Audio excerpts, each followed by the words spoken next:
Welcome to the Artist Work Ethic Podcast. I'm Mike Pelak. I'm a screenwriter and filmmaker who's always looking to maximize my time and potential as I work to break in. In this podcast, I talk to artists of all kinds who have seen success in their fields about their process, habits, and work ethic.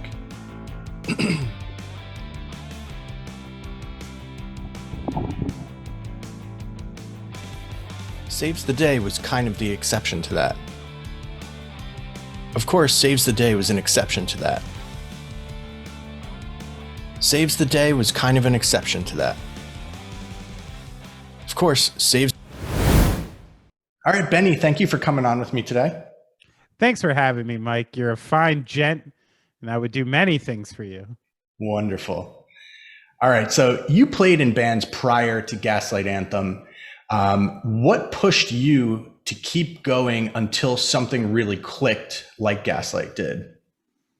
I'd almost gone in reverse of the question you asked, which is I had made the decision, long before Gaslight that that's what I wanted to do. And I tried very hard to make that happen. And shortly before Gaslight, I had another thing that was kind of going in the wrong direction. And when Gaslight came up, I was in my head, I was going like, all right, this is the last one, this is my last chance. This is the last time I'm going to go for it. In retrospect, it might have been bullshit, because I might have just kept grinding forever. Who knows? Yeah, I kind of was lucky in the idea that I did have a fairly singular focus from a pretty early age. I quit going to college probably when I was 19. And from there, I kind of made it my purpose to just go on a journey, in my early 20s, it was a lot of touring with bands. Anybody who needed someone to just come with them, I was like, sure, anything to get me on the road, and I do think that I had known prior to Gaslight that this is what I wanted to do. And Gaslight was the culmination. It was when I finally got to not work another job besides for playing music, and then eventually pay rent by playing music, which essentially were the two goals, Yeah, sure.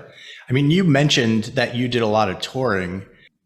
I assume that carries over into Gaslight Anthem. What work ethic and habits did you and Gaslight put into place as you continued to push forward? One quick example is I talked to Heath Saraceno, and he mentioned that when Midtown was first getting their shit together, they were all in school, they all had jobs, and they were hitting the rehearsal space at 2 a.m. And that those are the things that maybe not everyone would have done.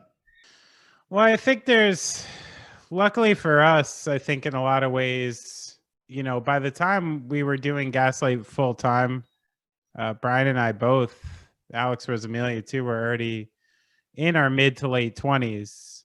And we had already had kind of the full gauntlet of awful jobs, making our own way, any number of things prior to that point. So one of the upsides to that is that we knew what was happening was good.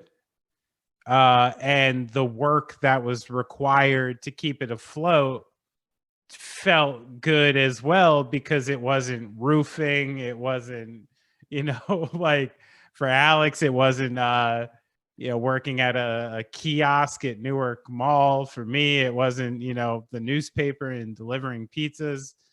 So there is you see a lot of young bands kind of get into the grind of touring, which is difficult. It's physically difficult, it's mentally difficult, and it takes hard work and some level of dedication to just even simply get through it. So I think that's where you see this early delineation, you notice how you see a lot of bands kind of get some buzz and put a record out and do a couple tours, and then they fizzle out, because there's a couple people who couldn't make it and they didn't really figure it out till they got out there. I think that's where an initial work ethic comes into play. And, you could carry that into any profession, not just music, but it's certainly useful in music because, there's a lot of day-to-day grind stuff that has nothing to do with playing. You need a van. Sure. You need to pay for the van. You need to fix the van. You need to insure the van. Like even just these general basics that some people like can't do without other people, can't do without parents and stuff like that. So that was intrinsic in it. And then we always knew to be like easy, especially on support tours and stuff like that. Like you knew that the best way you could come on those tours was prepared, not needy, taking care of yourself, punctual. Again, like that's another one of those simple things where experience gets you, where, let's say you're a rookie band and you have a drive from Chicago to Pittsburgh or something. And you're like, cool, we got 5 hours to do it. And you're not really thinking about, oh, like we need gas. Someone's going to have to take a shit. We might hit traffic here. We might do this. And just these little ways to plan to ensure that you're somewhere at the right time. And in order to do that, you're going to be early to a bunch of cities a bunch of times.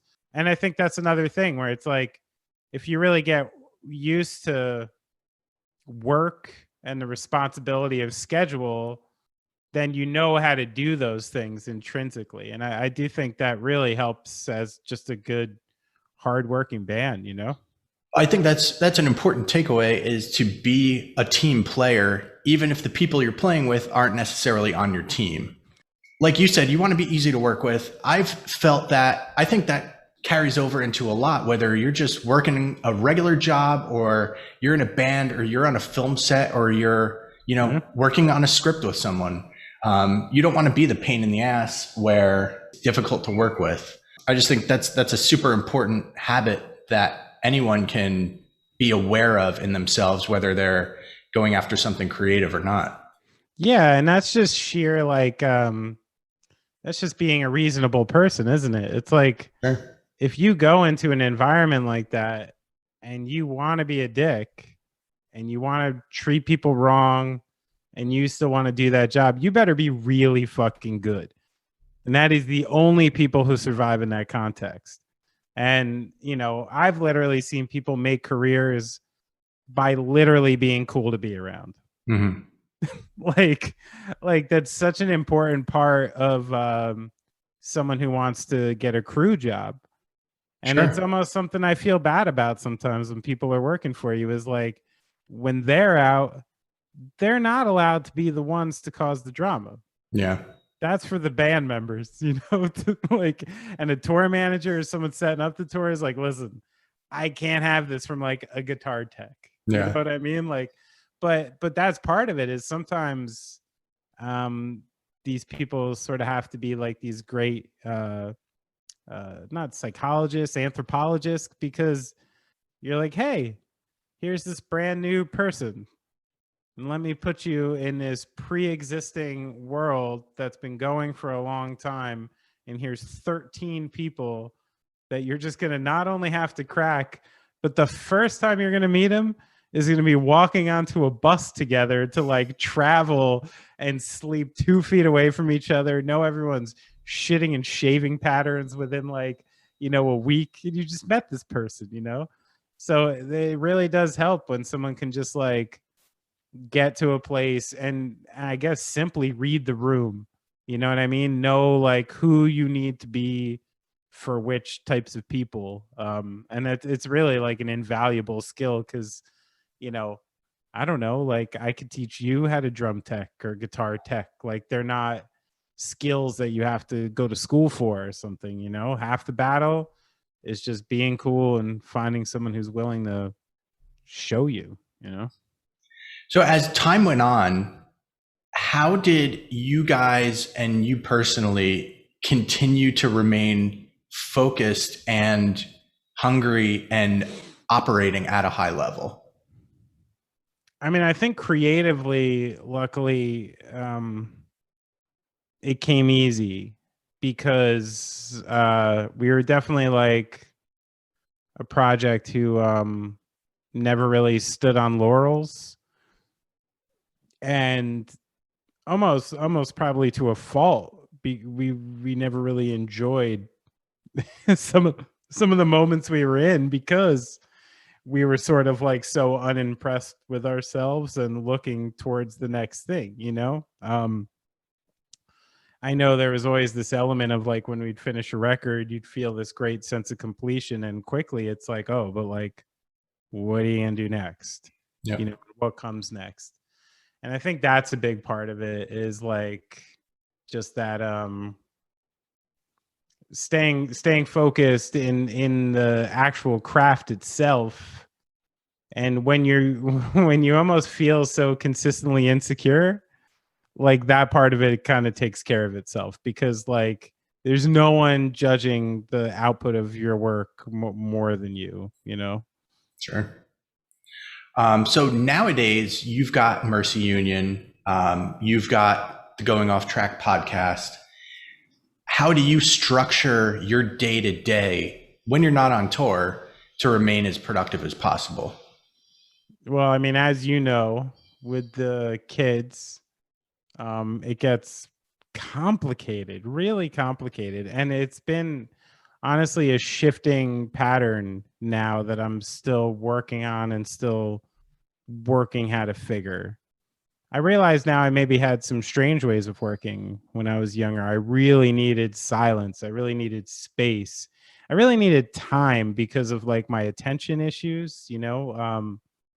I'm good to like really dig my head in something for like 40 minutes. And then I gotta pause, you know, and then get to something else and then go back. And that's kind of how I work best. And when like you literally have to schedule every minute of your life, and schedule it to the point that like, hey, fuck your feelings, you have 45 minutes to work. Like that doesn't always work so well for me. And I'm not always the most productive. And I find myself like reverting back to my old models, which is fucking with my sleep to get things done. I wake up earlier, I stay up later, and I start to fill in with weird things. So I would be remiss to sit here and tell you that I have this figured out in a way that's like super good. I'm getting things done. I mean, I think a big part of it in my situation, and someone who's with a family, is like really you got to have like a partner who's on your team and willing to make sacrifices for you to be able to complete what you need to do. And I think if you have someone who's like, you know, resentful about what you're doing, or you're not communicating adequately what you are doing and why, then you might not be able to build that trust, and you'll be fighting for your time more so. So I think that's a big thing. I mean, especially for someone in a family situation, is just like you got to get really good at communication, and you got to get way better at like scheduling. I've talked about this before, but what my wife and I have started doing is one of us wakes up at 6 a.m. and leaves the apartment, goes to a different place in our building, and gets 2 hours to work on their stuff. However they want to use that 2 hours. You know, if I want to work on a script, if I want to edit an episode of this, that's my 2 hour block. And she wakes up whenever the kids wake up, whether that's 6 or 7:30, and she deals with them for that period of time. And we rotate days. What if you want to just like go fuck off for 2 hours? Like, are you allowed to just like be like, hey, you know what? I'm getting some soft serve, and I'm sitting in the park for 2 hours. That's it. I mean, in theory, I guess I could. I think the problem is I'd beat the hell out of myself if I went and did that. I'd spend the whole rest of the day going, man, I blew that 2 hours. That was my time to do, you know, whatever. And I blew the whole thing, and I'd beat myself up, and then I'd be up until 1 a.m. that night, and then ruin the next 3 days. Right. That's a great idea, though. That's a good functional thing. Yeah. It's worked well for us. You know, it gives the other person, you know, like you said, the importance of a partner. It gives the other person that permission to go and do their thing without having to, you know, be staring at the clock and thinking, well, you know, I've been gone an hour, you know, what's going on up there. Right. and a little anonymity. It's like, this is my block. I'm gonna take care of my business on my block. Yeah, it's wise. So I think a lot of people have different definitions of success. I would define success as being able to have people connect to your art and simultaneously being able to live off your art with the freedom to continue producing. I would say that you fall into that category. Why do you think you were successful? Well, I mean, again, like you said, it's all relative to like your version of success, you know? And as far as music went, you know, my version of success, because of the scope I came from, was really small. The minute I started drawing people out of town and people knew the lyrics to my song, I'm not talking hundreds, I'm talking like 4 started coming to my shows. I'm like, I'm successful. I'm like, this is great. You know, Brian and I had a rule or a deal at one point that if we sold 10,000 albums, we were going to get throat tattoos, because we were under the assumption that, you know, we were good. You know, I'm sure I probably even told you that at some point. You might have been part of that. So that's where, you know,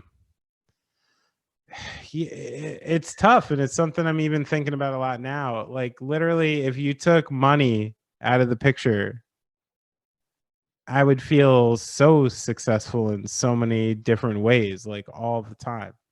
Sure. And I probably would have even in the past, you know. The actual creation of art, the releasing it, the whatever validation you get from that, and the feeling of completion and moving on to something else, like, that's what really makes me feel good. You know, that's what makes me feel successful, like I'm doing something worthwhile with my life. That makes me feel successful. Because of the world we live in and just basic reality, I've had to alter my vision of success to include money. I didn't grow up rich. I didn't have some fucking soft pillow to fall on. And at a certain point in my mid-20s, the reason music was coming to an end wasn't because I wanted to stop playing music. It's because I was in my mid-fucking-20s, and life has to, like, work for you at some point, you know? Like, and I'm a pragmatist, I guess, before anything else. So I think that's really where the barometer is set, is like, you know, like I said, success to me a long time ago was just the simple ability to play music for a job and support your life. And then once you start supporting other people's lives and things like this, then it alters, you know, whether you like it or not. Awesome. Anything else that you want to talk about here or plug or anything like that? Mercy Union's going in the studio in a few weeks to record a new record. Pretty jazzed about that. It's taken me some training the last couple months to get my arms and wrists back to non-noodle shape. So that's been nice. Doing the Going Off Track podcast every week, interviewing some pretty awesome people, and then doing the Tune Up podcast every week. My little talking head podcast about sports and entertainment. And yeah, I mean, that's what I'd want to plug. What I want to talk about, I don't know. Maybe we should talk about how the government is using aliens to confuse us again. You know, maybe we should talk about your beautiful, like, silvery kind of hair you got going on these days. You look really nice. Talk about the Brooklyn Nets and how everybody hates them now all of a sudden. It's so sad, you know? Yeah, there's a lot to talk about, Mike. All right. We'll save that for part 2. All right. All right, Benny, thank you so much for doing this with me today. Thanks, Mike. You're great. Thank you so much for listening today. Please subscribe to the Artist Work Ethic podcast anywhere you listen to podcasts, and please rate and review the show. Follow us on Instagram at The Artist's Work Ethic, and check out theartistsworkethic.com.